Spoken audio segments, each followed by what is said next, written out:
We started in 2002, 270 acres up on the north end, and we bought several different plots from private individuals at 270 acres each.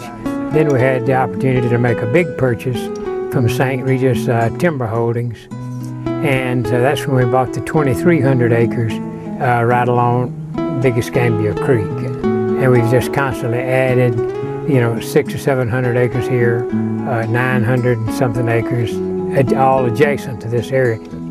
Well, the primary objective is the land acquisition, of course. And then we go into aesthetics and wildlife. And then, of course, along with that goes the timber.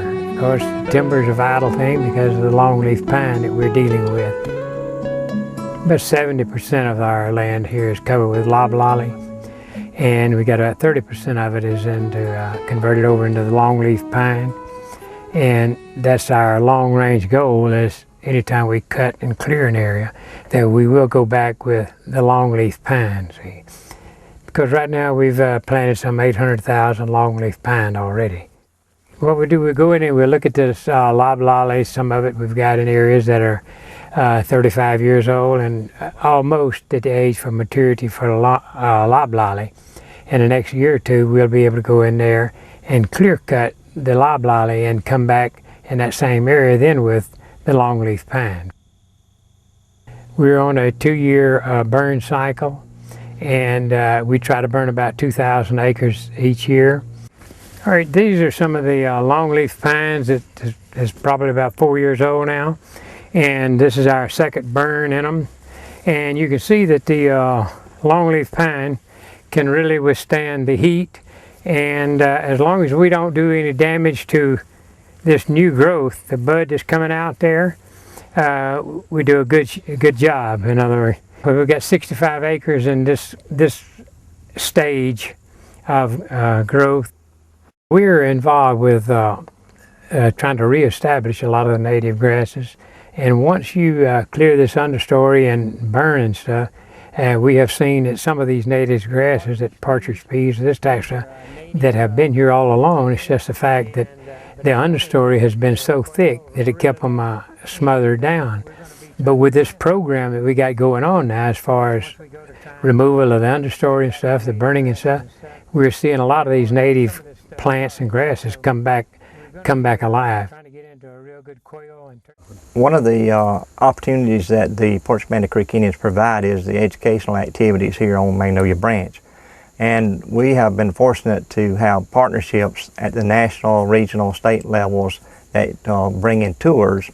And NRCS has partnered with the Alabama Forest Commission, Longleaf Alliance, U.S. Fish and Wildlife Service, U.S. Forest Service, these different agencies that we can promote best management practices, good forestry, wildlife management.